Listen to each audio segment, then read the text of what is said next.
সকাল বন্ধুরা, তোমরা সবাই কেমন আছো? আশা করছি সবাই ভালো আছো আর আমিও ভালো আছি।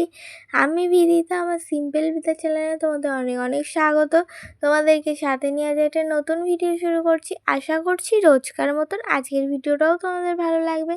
আর সকালবেলায় দেখো ইলিশ মাছ দিয়ে ভিডিওটা শুরু করলাম। এখন তো বাজারে আর আমি মানুষ সাথে চাই না, আর বাজারের কোনো ভিডিও শ্যুট করা হয় না, আর তোমাদের দেখাতেও পারি না। তাই বাড়িতেই যেইটুকু হয় সেইটুকুই তোমাদেরকে একটু দেখানোর চেষ্টা করি। এইদিকে দেখো বাজার থেকে মা ইলিশ মাছ কিনে এনেছিল, তো এখন হচ্ছে আজকে ইলিশ মাছটাই রান্না করবে। তো নুন হলুদ মাখাবে বলে ওই যে বাটির মধ্যে নিয়ে নিয়েছে। তো এখন নুন হলুদ মাখিয়ে নিচ্ছে। আর ইলিশ মাছ যেহেতু একটু নরম মতন, তো ধীরে ধীরে নুন হলুদ মাখাতে হয় যাতে না ভেঙে যায়। যেমন রান্না করতে গেলেও একটু আস্তে আস্তেই মাছগুলোকে দিতে হয়, তেমন হচ্ছে নুন হলুদও ধীরে ধীরেই মাখাতে হয়। আর এইদিকে তারপরে দেখা হচ্ছে মায়ের যখন রান্না হয়ে গেছে তারপর। আর এইদিকে দেখো মা হচ্ছে ইলিশ মাছের ঝোল করেছিল আলু বেগুন দিয়ে, ভাত করেছিল। আর ইলিশ মাছের তেল, গরম গরম ইলিশ মাছের তেল দিয়ে ভাত খেতে তো বেশ দারুণ লাগে। তো এই যে তেল হয়েছিল, আর মাছের ঝোল আর ভাত। আর এইদিকে টিফিনটাও মা আমাকে গুছিয়ে দিচ্ছে। আমার জন্যই এত তাড়াহুড়ো করে রান্না করতে হয় মাকে, মানে 8:30টার আগেই রান্না হয়ে যায়, খুব কম 8:30টার সময় রান্না হয়। তো এদিকে চলো টিফিনটা গুছিয়ে নিয়ে চলে গিয়েছিলাম। আর ওখানে কোনো ভিডিও করার টাইম পাইনি, আমার একটু লেট হয়ে গেছিলো বলে।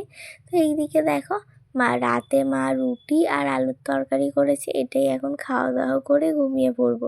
তারপরে দেখা হচ্ছে তোমাদের সাথে পরের দিন সকালে এখন হচ্ছে মুড়ি চানাচুর খেয়ে ডিউটি যাব। সেই সময় তোমাদেরকে ভাবলাম না এখন থেকেই ভিডিওটা শুরু করি।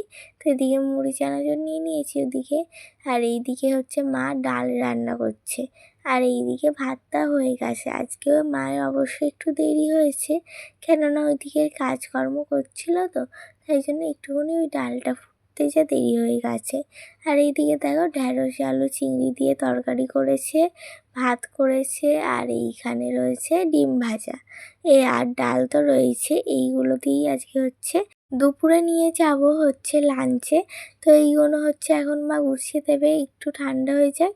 সদ্য ঢোকালে তো আবার হচ্ছে তখন যদি খারাপ হয়ে যায়, গরমটাই ঢাকনা দিয়ে দিলে, ওই জন্য একটু ঠান্ডা করেই মার প্রত্যেক দিন ঢোকায়।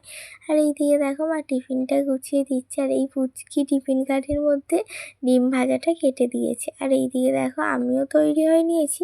তো এদিকে বেরোনো যাক, তারপরে তোমাদের সাথে ওখানে গিয়ে দেখা হচ্ছে। আর এইদিকে দেখো এখানে এসে ড্রেসটাও চেঞ্জ করে নিয়েছি, তারপরে কাজ শুরু করব। আর এই যে এই প্রদীপ বানানো হচ্ছিল, আজকে হচ্ছে আর 2 দিন পরই তো কালী পুজো। বোন 2 দিন ধরেই বলছে মাটি এনে যে প্রদীপ বানানো হবে, তো সকালে রাতে করব করব করে হচ্ছিল না। তো আজকেই হচ্ছে বলি না করে নি। তো আমি আর বোন এইদিকে প্রদীপ করতে বসেছি। আজকে বেশি করব না, ওই 14 কি 15টার মতন করব। 14টার তো কালী পুজোর সময় লাগে, কিন্তু আরও বোন এক্সট্রা কিছু প্রদীপ করবে। তো এইগুলো হচ্ছে ধীরে ধীরে পরে বোনও করে নিতে পারবে, আমি একটু হচ্ছে অল্প করেই করি। বোন যেহেতু অনেক দিন ধরেই বলছিল যে কবে প্রদীপ বানানো হবে, কবে প্রদীপ বানানো হবে, সেই জন্য আজকেই হচ্ছে করছিলাম। অথচ অতটাও ভালো প্রদীপ বানাতে পারি না, কিন্তু তবুও ভালো লাগে, ছোট থেকে করি। কিন্তু একটু হচ্ছে বেঁকে চুরে তো যায়, মানে ঠিক পারফেক্ট যে সুন্দরভাবে প্রদীপগুলো বিক্রিই হয় বাজারে, অত সুন্দরও হয় না। তারপরে এই যে আমি আর বোন প্রদীপ বানাচ্ছিলাম, তারপরে বাবা এসেও একটু হাত লাগাচ্ছিল প্রদীপ বানানো। তো চলো তোমাদের দেখাবো কেমন করে প্রদীপগুলো হয়েছে। তো আগে বানিয়ে নিই, তারপর দেখাচ্ছি। এইদিকে দেখো বাবা হচ্ছে প্রদীপ বানাচ্ছে। তো হচ্ছে প্রথমটা একটু বড় হয়ে গেছিলো, তারপর বললাম যে না একটু ছোট ছোট করো। আর এইদিকে দেখো আমার বোনও বানাচ্ছে। বোন কিন্তু বেশ সুন্দর প্রদীপ বানাতে পারে, আমি অতটাও ভালো পারি না, তবুও চেষ্টা করি। এইদিকে দেখো আমরা 3জন মিলে বসে বানাচ্ছিলাম, আর মা ওইদিকে একটু ভিডিও করে দিয়েছিল। এই যে এখন হচ্ছে অতটাও ভালো লাগবে না, যেহেতু কাঁচা মাটি, শুকনো হয়ে গেলে আর একটু বেশি ভালো লাগবে। আর এইদিকে দেখো সয়াবিন আলুর তরকারি করেছিল মা রাতের জন্য, আর গরম গরম রুটি, এই দিয়েই হচ্ছে খাওয়া দাওয়া হবে।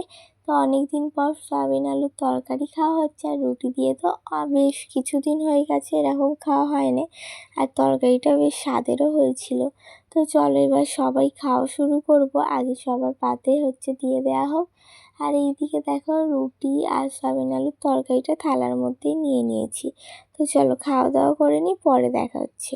এটা আবার পরের দিন একদিনের ভিডিও, মানে 3 দিনের ভিডিও একসাথে দিয়ে দিয়েছি। বলি না তোমরা ছোট্ট ছোট করে দেখবে কেন, একেবারে একটু বড় করেই দেখো। আর এইদিকে দেখো ডিম আলুর তরকারি করছে মা, আর রয়েছে শাক ভাজা, কলমি শাক ভাজা করেছিল। আর এটা রুটি, কেন সকালবেলা খেয়ে যাবো তো চা আর রুটি। মা বলছিল, বললাম ঠিক আছে একদিন করবে আমাকে বলে দেবে, তাহলে আর মুড়ি খাবো না বা অন্য কিছু খাবো না। তো মা এইদিকে চা রুটি করছিল। আর চা রুটির সমস্ত কিছু ভিডিও ক্লিপ নেওয়া হয়েছিল, কিন্তু মেন যেটা খাওয়ার সময় সেটাই ভিডিও তোলা হয়নি। তো বাদ দাও। এইদিকে মা রুটি বানিয়ে নিচ্ছে, আর ওদিকে চাটা তো হয়েই গেছে।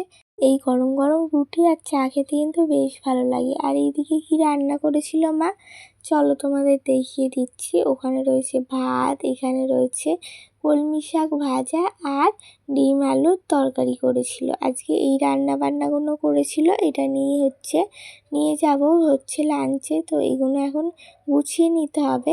তো মা ততক্ষণ গুছুক, পরে তোমাদের সাথে রেডি হয়ে দেখা হচ্ছে। তো এখন চলেও এসেছি ডিউটিতে। তো এখন ড্রেস চেঞ্জ করবো, করে তারপর এইদিকে বাড়িতেও চলে এসেছি। কাজ বাজ হয়ে গেছে, আর কিছু করা হয়নি ভিডিও। তো এদিকে দেখো বাবা, কালকে তো চতুর্দশী, তো কালকে 14 শাক খেতে হয়। এইদিকে বাবা শাক করছে। তো বেশি তো শাক তুলতে বোন পারেনি, তো অল্প কিছু বোন ওই কাকিদের সাথে গিয়ে তুলে এনেছে। 14টা শাক অল্প অল্প করে হয়েছে। তারপরে কলমি শাক একটু বেশি করে তোলা হয়েছিল, ওটা দিয়ে একটু যাতে শাকটা বেড়ে যায়। আর এইদিকে দেখো রাতে রান্না হচ্ছিল, ওই আলু ভাজা করেছিল আর সয়াবিন আলুর তরকারি।